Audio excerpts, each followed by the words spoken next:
Hancock.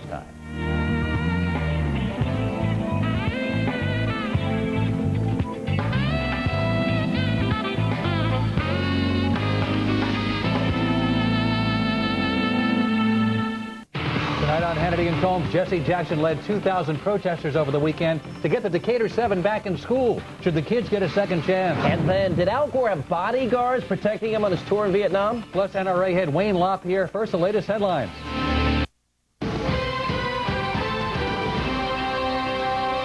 Good evening, everyone. I'm Jane Skinner. FBI agents and translators are scouring the tape from Egypt Air Flight 990's cockpit voice recorder.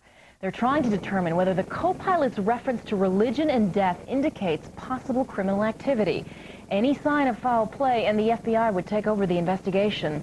All 217 people on board that flight died when the plane crashed into the Atlantic 16 days ago. The Reverend Jesse Jackson is threatening to march again on behalf of those expelled students in Decatur, Illinois. Jackson met with the families of the students today, and they prayed together. 6 students were expelled for 2 years for fighting in the stands during a football game. So far, the school board has refused to reinstate them. The U.S. Supreme Court will take on the issue of school prayer. It'll consider whether public schools can allow students to lead prayers at school sporting events. The case stems from a Texas ruling that student-led prayer is unconstitutional. It is the first time the High Court has considered a school prayer case in 7 years. The woman locked up for trying to extort $40 million from comedian Bill Cosby may be going back to prison. In June, Autumn Jackson's conviction was overturned, but today a court restored it after finding an improper instruction was given to the jury. Our next update will come at the top of the hour. Up next, Hannity and Colmes. Tonight they will debate Jesse Jackson and those expelled students in Decatur. Stay with us. Welcome to Hannity and Colmes. I'm Alan Colmes. Bill Clinton says he was once a card-carrying member of the National Rifle Association before he saw the light and changed his ways. Was that a lie? We'll ask the NRA's Executive Vice President Wayne LaPierre a bit later on. And then, did Vice President Al Gore have bodyguards protecting him in Vietnam? We'll have that investigative report later as well. Plus, veteran journalist Jack Germond gives us a real story behind the scenes of the McLaughlin Group. All that coming up on Hannity and Colmes tonight. But first, Jesse Jackson's turning up the heat on the Decatur School Board to reinstate 6 students expelled for fighting. Dane Placco brings us the latest on that standoff. Line and cross it. Tomorrow morning, if this matter is not resolved, that we will intensify. The Reverend Jesse Jackson this morning repeating his threat to escalate the confrontation by bringing the 7 expelled students back to school tomorrow morning. A move Jackson appears to hope will lead to mass arrests. Well, if that serves to illuminate the darkness, that serves to heighten the sense of urgency to end the injustice, and we'll put our bodies on the line. But Decatur School Superintendent Kenneth Arndt is suggesting that if Jackson tries to force a showdown tomorrow morning, he may encounter an empty school. Are you guys going to have school tomorrow? We do not want any confrontation whatsoever. We're here to educate kids. That is our bottom line. Decatur's 3 high schools were closed for most of last week. Students and parents returning to school this morning say it's time to move on. It's been a whole week since I've been back, so now all the teachers are going to have to take a day to review, and this quarter's being shortened, and it's just not fair. You know, everybody's missing out on their education. I'm just tired of it. I think these kids need to be allowed to go to school. They don't have to go to school and worry about who's protesting in the school. These kids need to be just left alone. There are no meetings scheduled between the Reverend Jackson and the school board before the deadline.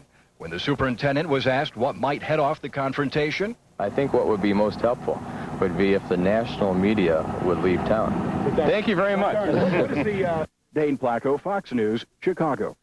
Well, has Jesse Jackson gone too far in his crusade to bring the students back to school? Joining us now from Decatur, Julius Bailey, a spokesperson with the Rainbow Push Coalition. In Los Angeles, the Reverend Jesse Lee Peterson, founder and president of the Brotherhood Organization of a New Destiny. Welcome both of you back to Hannity and Colmes. Jesse Peterson, you know, this past weekend, 2,000 people showed up demonstrating to support what Jesse Jackson is doing. This is getting a lot of community support here, and it's not as one-sided as been presented in the media. Alan, Jesse Jackson is a racist demagogue. So let's do a little name-calling, huh? We're calling for a national repudiation of Jesse Jackson, because if he's not stopped, we're going to have a deal on our hand that we cannot handle in this country. Jesse Jackson's whole career and life is built on anger and encouraging racism. One second, Mr. Bailey. Dr. Bailey, 1 second. Let Jesse Peterson finish, then you can chime in. One at a time. One at a time, please. I'm sorry, Mr. Bailey. We got to let one guest talk at a time. Mr. Peterson, go ahead. You're going to have to be quiet, sir. One at a time. This is not about Jesse Jackson. And encourage racism in the hearts of black people. Dr. Bailey, I'm on your side, but it doesn't help our cause if we interrupt the guest. So please let Mr. Peterson. We'll call for a national repudiation of Jesse Jackson because he has built a career on keeping blacks angry and keeping them down. And unless he stops, we're going to pay a price in America. Those boys that started the riot at their schools are thugs, and they should be in jail and not in school. All right, Dr. Bailey, if you'd like to respond, go ahead. Well, you know, I want America not to focus in on Jesse Jackson. We have here fought this situation.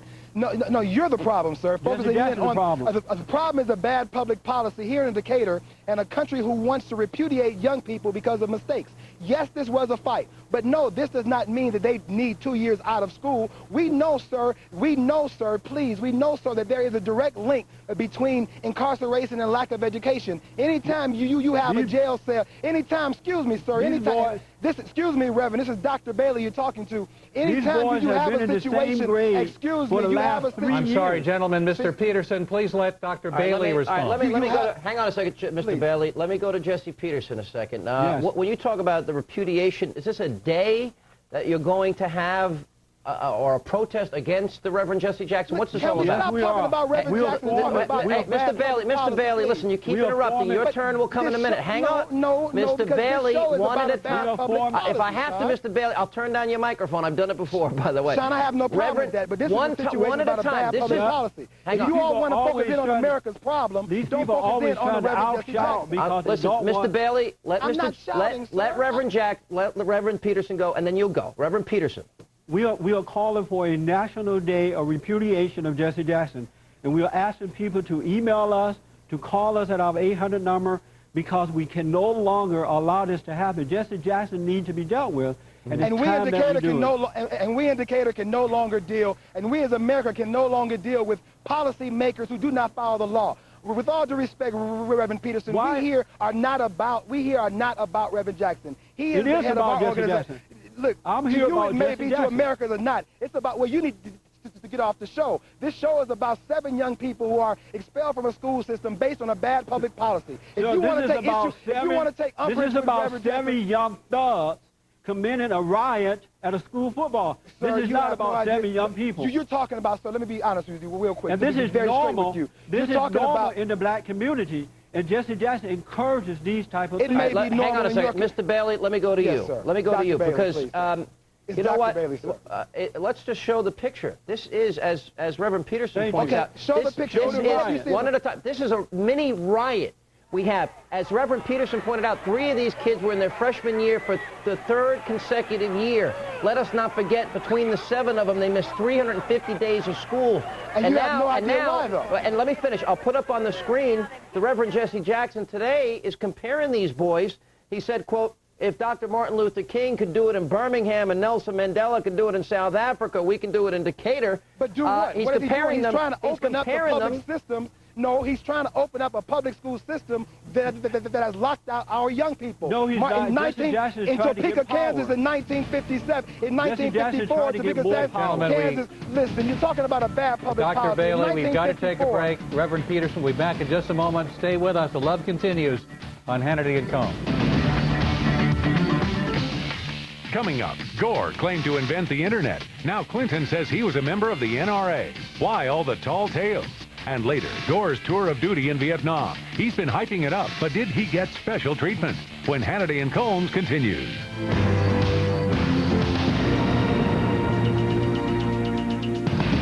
At BASF, we don't make the snowboard, we make it stronger.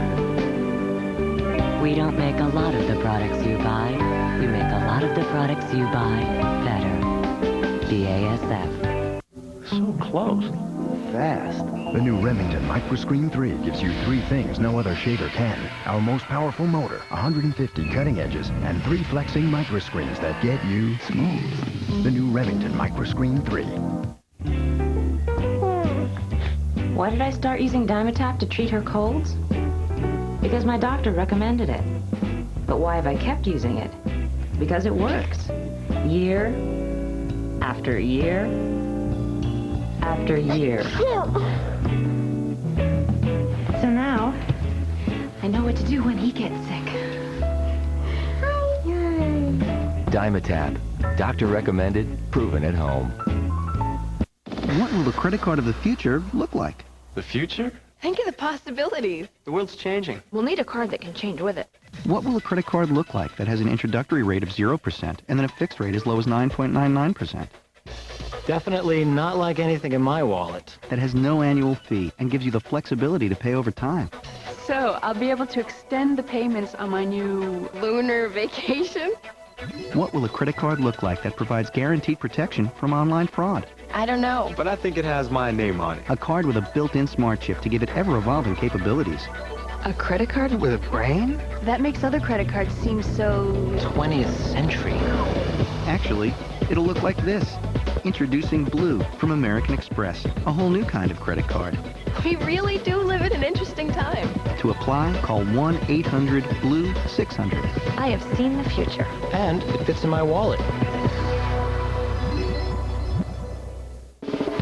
Hey there, I'm Edie Donahue. Tomorrow on Fox & Friends, 007 is back. The World Is Not Enough star Desmond Llewellyn, Q, joins us. Plus dog-friendly training techniques. 7 a.m. Eastern Time, Fox & Friends. On the next special report, Vice President Al Gore visits Microsoft headquarters, Donald Trump campaigns in Miami, and President Clinton begins an 11-day foreign trip in Ankara, Turkey. All that in our panel on the next special report. Welcome back to Hannity and Colmes. We're glad you're with us. I'm Sean Hannity. Coming up a bit later on, did the Vice President have bodyguards protecting him in his tour in Vietnam? Well, some people are making that allegation. We'll have an investigative report. And the NRA's Executive Vice President, Wayne LaPierre, will be here tonight. Right now, well, we were continuing with Julius Bailey of the Rainbow Push Coalition. He just threw down his microphone, threw down his earpiece, and walked off the set. Reverend Jesse Lee Peterson decided to stay around. He's the president of the group BOND, Brotherhood Organization for a New Destiny. I think you were too tough on him, Jess. You know what, Sean? These people don't want the truth to get out. If I was a white man, he would stay here and argue with me. But because I'm a black man speaking the truth, there's no way he can dispute what I'm saying. Well, let me make some points here. If David Duke was doing what Jesse Jackson is doing, this country would be up in arms about it. We have to realize that racism can come from any color. Another point I want to make... Do you think Reverend Jackson is racist? And do you think this is... How about Hamitown?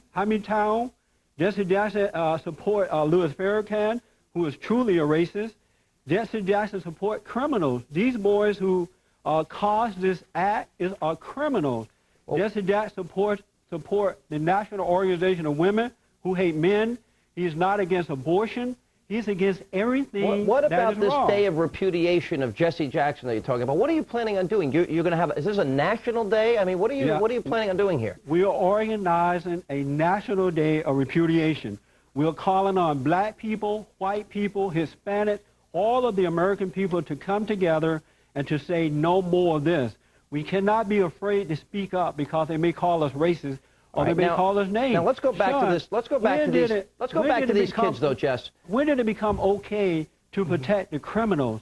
Jesse Jackson is protecting the criminals. But that's what I wanted to ask you. You know, look, and as we show this video, we've been dealing with this issue. And by the way, I think it's important to point out. I know Bill O'Reilly pointed it out last week. The mainstream media has neglected this story. They haven't been showing the video. They haven't been debating the issue. They haven't pointed out that these kids, 3 of them are freshmen for the 3rd time, that they missed 350 days in school. That, you know, who is the Reverend Jackson standing up for, making comparisons to Dr. King and Nelson Mandela and noble men?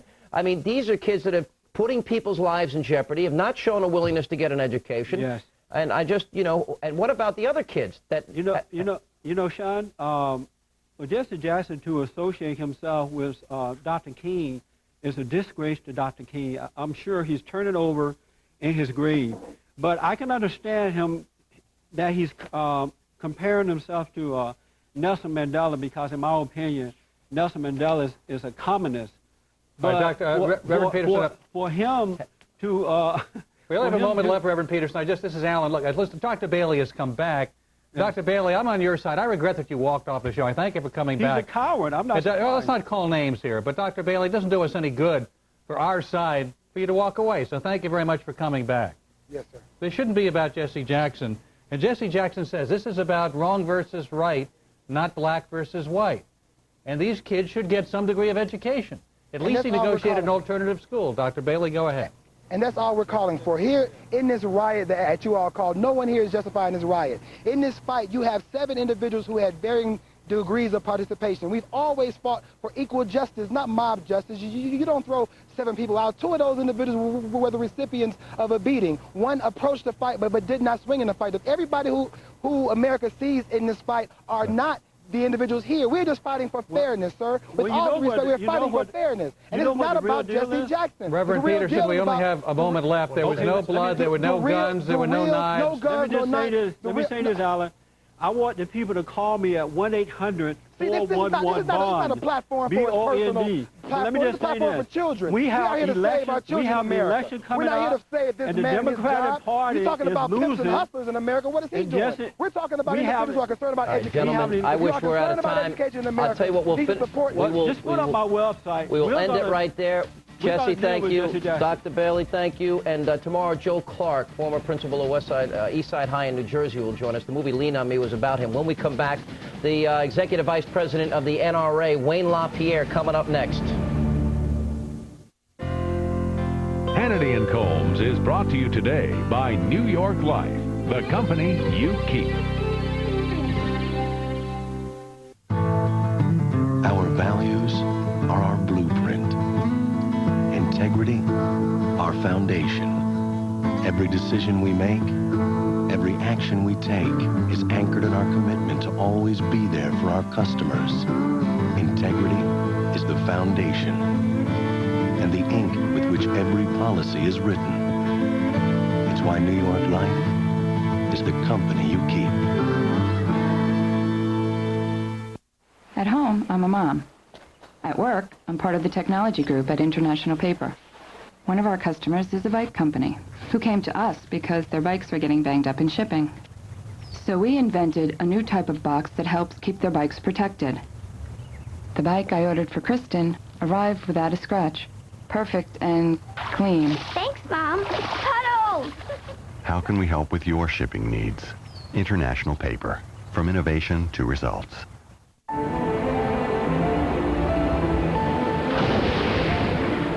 The most powerful V6 engine in its class. The most interior space in its class. Amenities that would surprise you in any class. For those seeking refuge from mediocrity and compromise, we offer the Sanctuary. Presenting the all-new Infiniti i30. It's all the best thinking.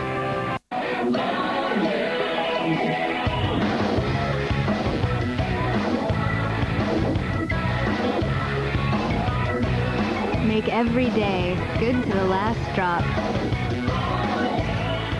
Now get the Wall Street Journal delivered for 13 weeks at just 57 cents a day, a 25% savings. Call now, 800-861-9100. That's 800-861-9100 for the Wall Street Journal. Hi, Phil. How's the work going? You look like you could use some help. I'll say, Bob, so far it's been tough going. You're using the wrong tool. Try the Craftsman Grip Driver. The Grip Driver's multi-position handle gives you extra power and leverage to get through tough jobs. And it ratchets, which helps you finish fast. Bob, putting up blinds is a real pain. Maybe the Grip Driver will make it easier. Give it a try. The Grip Driver is really ideal for those tough, tight spaces. The Grip Driver comes with 6 screwdriver bits, 3 slotted and 3 Phillips, plus 3 nut driver bits, a 1/4-inch socket adapter, and a handy bit holder. Grip Driver is so versatile, it can drive into hard wood, handle difficult overhead jobs, or even car repairs. Bob, I don't know how I can go back to using a regular screwdriver. Can I borrow your Grip Driver? Sure, Phil. The Craftsman Grip Driver delivers the extra power to make your work easier. And like other Craftsman hand tools, the Grip Driver is guaranteed forever. Call 1-800-854-1818 to order your Craftsman Grip Driver or send check or money order to the address on your screen. Call now.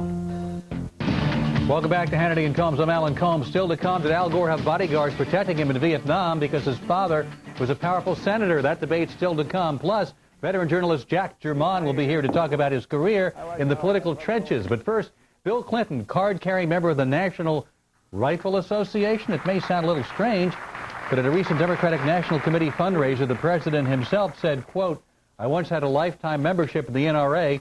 I've even got my jacket there. I'm sure they revoked it somewhere now." The NRA says President Clinton's claims are false and says they have the records to back it up. So is the president playing fast and loose with the truth? We're joined in Washington by the Executive Vice President of the NRA, Wayne LaPierre. Wayne, welcome back to Hannity and Colmes. Thanks. Have you searched your records? Maybe it's got to be there somewhere, right, Wayne? Oh, I mean, we've searched our records, and I mean, if he's that delusional, I mean, my only reaction was he really must have inhaled, because he's never been a member of the NRA, and he knows it, and I couldn't believe it when he said it. I mean, I don't know why he said it. Well, I have a theory. I think he joined to replace George Bush when George Bush quit over the remark about jackbooted thugs. Could that be possible? You know, who knows what goes on in the president's mind on something like this, but I can guarantee you he's never been a member of the NRA. In fact, when he was running for governor of Arkansas, he filled out one of our questionnaires with all the wrong answers from our point of view. He personally called up on the phone and said, "Hey, this is Bill Clinton. I didn't realize this was a big deal. Send me another questionnaire. I want to change my answers." And he changed every one of his answers and then signed his name at the bottom. Answers to what kinds of questions? What are we talking about? You know, whether he was for gun bans, whether he was for registering all American gun owners. I mean, those types of questions. You have to pass a litmus test on those questions before you can join the NRA. No, we don't have a litmus test, but certainly in terms of candidates around the country, I mean, that's not the type of candidate that our members support or we support. Right, now, you said, you know, you put out this very famous fundraising letter. Let me put it up on the screen, where you said not too long ago it was unthinkable for federal agents wearing Nazi bucket helmets and black stormtrooper uniforms to attack law-abiding citizens. Not today. Jackbooted thugs have more power to take our constitutional rights away, break in our doors, seize our guns, destroy our property, even injure or kill us. Do you regret that in retrospect? George Bush resigned. Norman Schwarzkopf reportedly resigned as well after this incident and after this letter. Well, it's a little bit of old history, but I mean, if you look back at what happened, I said that certainly if any law enforcement agents thought that we were against them, I said I apologize for that, because we were talking about a few very specific cases where history has proven the federal government overreached in terms of their action. And I believe it's NRA's responsibility, Wayne, as its citizen, any citizen's responsibility, to call them on that. Wayne, yes. Wasn't that Congressman John Dingell who first said that? I mean, those were not your words first. Yeah, and Democrat John Dingell. So let's, that's correct. Congressman Dingell said that on the House floor of the House of Representatives. Right. All right. So let's just put that in perspective. Well, I have a theory about the president. You know, at this fundraiser, telling people that I once was a lifetime member of the NRA, and then you have records that go back. You told me earlier today, 40 years. Right. And it not being there. I have a theory. Alan said he had a theory. I have a theory. It was another bald-faced Clinton lie. It was Clinton just you know, his congenital lying showing itself once again. Well, it's exactly the same type of thing they're doing by saying they're interested in saving lives and fighting crimes, when this administration has the most cowardly record in history of prosecuting and enforcing the existing federal gun laws on the books. I mean, Washington, D.C. has a very high crime rate. Right. They only prosecuted all of last year, under all the federal gun laws, 2 people. Well, Wayne, I think the statistic that says it all, in light of everything that happened, first of all, over 20,000 federal, state, local laws against weapons in this country. Over 20,000. 6,000 kids caught bringing weapons to school under the Clinton-Gore administration. Actually, in a 1.5-year period, of those 6,000 kids bringing guns to school that are caught, only 13 are prosecuted by Janet Reno and their Justice Department. Now, it almost seems like designed chaos. They won't prosecute the people that break the laws. Ultimately, they create more chaos. Then they come back and blame the fact that they need more regulation and more laws to prevent this type of thing from happening, instead of just enforcing the laws that are there.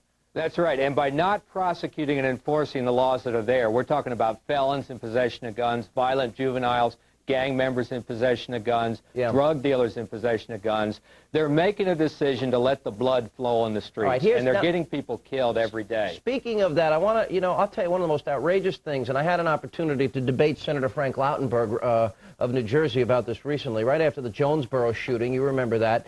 you know, he sent out a fax. I got one here that said, you know, how many more children have to die? The pro-gun lobby has blood on its hands.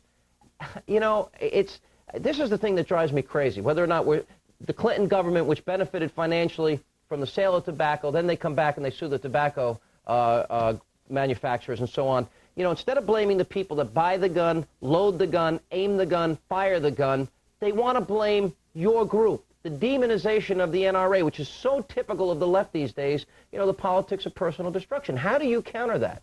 Well, we counter it by what we are. We're standing for freedom. We also are tougher in the country on anyone that abuses the freedom. We want these laws enforced against felons with guns, violent juveniles with guns, drug dealers with guns. If we get a new administration, I believe they will enforce them. Will you agree with me? Will you agree with me that they have been effective in their propaganda, in their demonization of the NRA, the demonization of weapons, and that they've had a pretty profound influence on the minds and hearts of many people that don't think the way you and I think? You know, I think they did for a while, but I think the public is starting to see through it. The public is seeing they're out to dismantle the Second Amendment brick by brick. I mean, what their registration is really about is a knock on the door 2 to 3 years from now to confiscate all the honest folks' guns while the criminals could care less and go about their business. We're at the NRA are in the midst of one of our largest membership growth periods in history. We're going to be at 3.5 to 4 million members by Election Day. Wayne, I know I will not be one of them. Member? I'm not a lifetime member. I've never made that claim. Look, Wayne, I know you think that liberals like me are evil incarnate and we're trying to take away your constitutional rights. But, you know, you put out these fundraising letters acting as if we're trying to take away, confiscate guns. That's not what's going on. Nobody is talking about there may be extreme leftist anti-gun groups doing that, but by and large, that's not what we're talking about here. We're talking about safety locks. 1 gun a month policy in Virginia, which has reduced guns in Virginia used for crime 66%. Reasonable legislation, not gun confiscation. Alan, I just don't believe that. I mean, I watched the Republicans put up a bill this summer with John Dingell that offered the White House safety locks, it offered them juvenile Brady, it offered them checks at gun shows, and what did the White House do? They killed all of that because they couldn't get the more extreme stuff. We're not looking to take your guns. Are you packing right now, by the way? D.C., you know, is one of the cities that has a gun ban for the honest folks, while the criminals could care less. Wayne, thank you very much. Wayne. Hope you'll come again. Coming up next, did Al Gore have bodyguards protecting him in Vietnam? We'll debate that. And Jack Germond, what goes on behind the scenes on shows like The McLaughlin Report? That's coming up as well on Hannity and Colmes.